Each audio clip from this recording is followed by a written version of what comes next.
Shalom. This week's Haftorah is from the Parashat of Tzav, Tzav et Bnei Israel. And the Haftorah is taken from the book of Yirmiyahu, or Jeremiah. Yarim, I will lift up. Yahu, God will lift me up. He was told to be a prophet in a midrash, in an explanation, that before he was born, God visited his soul and appointed him a prophet. He had a difficult life. He lived in Jerusalem. He lived through the lives of 5 kings, one of them being Josiah, Yoshiyahu, who cleaned out the temple of all abominations and pagan worshipping, the Asherah, the Molech, the Baal goddesses. And this Haftorah is a very stinging Haftorah, and why don't we learn a little bit about it? It begins with the 21st sentence in the chapter 7 of Yirmiyahu, and it's discussing the karbanot, or the sacrifices, that the Jewish people, the Israelites, were bringing in the Holy Temple. Yes, King Solomon's Holy Temple was still standing, soon to be destroyed. And the message that God sent to Yirmiyahu to share with the people is that these animals that you are giving up to God, you are manipulating the type of sacrifices they should be. Where they should be burned completely, you change them to being burnt in the way that you can eat them for yourself. And God is saying that this is an abomination to me, and that this is never what I had planned for you as far as sacrifices go. Yes, I gave you the sacrifice for the Paschal lamb, the Passover offering, but I did not instruct you to bring these sacrifices and do whatever you want to do. You did not listen, God explains through Jeremiah. And he says, listen, I sent these people, Nevi'im, prophets, every morning when they wake up, before they get a chance to make a mistake. What does God do? He sends a Navi, he sends a prophet to these people to tell them to straighten out their act. Now here comes some really bad news. He tells the people, shave off, cut off your hair from your heads and throw it away. Go up on top of the mountains where you can see all around you what's going to happen, that bad things are going to happen. And God is now speaking through Jeremiah of the disgusting pagan worship called Tophet. And in those days, they had worshiping of fertility. And one of the things they felt is that if we offer up to you our children, a child of ours, you will bless us with many more. So, in Jerusalem, when they say go to Gehenam, it is the valley of Chinoam. Maybe that was the name of a man who owned it.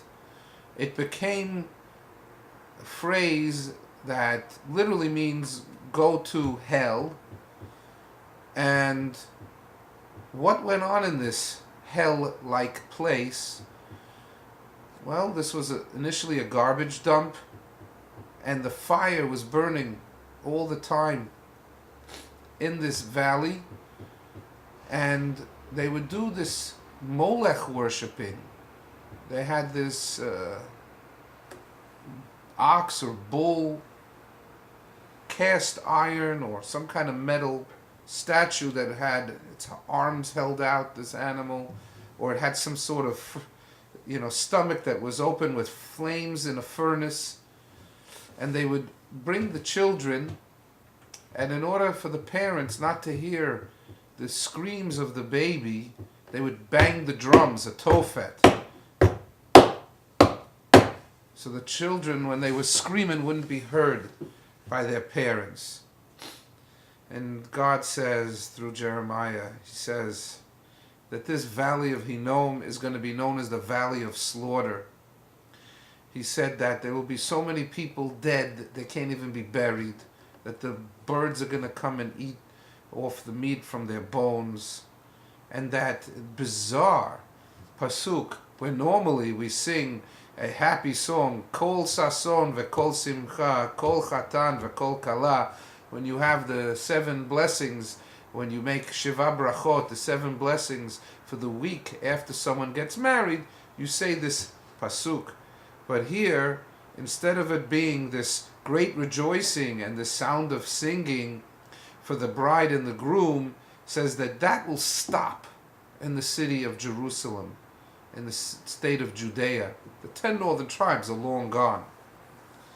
And that now God says the bones of the kings, the Chachamim, the wise men, the Kohanim, the priests, the Nevi'im, the prophets, all the people that lived in Jerusalem, their bones will be dug up out of their graves and spread out for the sun, the moon, and everything that these people used to worship now is going to be out in the open, these people.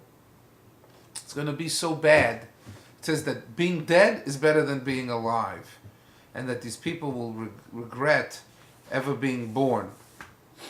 Now, we never end the Haftorah on such a sad note. What we do is, as we did a few weeks ago with the Parsha Mishpatim, we picked a couple of psukim in a chapter, few chapters ahead. And it says, to reassure the Jewish people, listen, yes, it's all doom and gloom up until now, but remember, God wants people to have kindness and to do good things.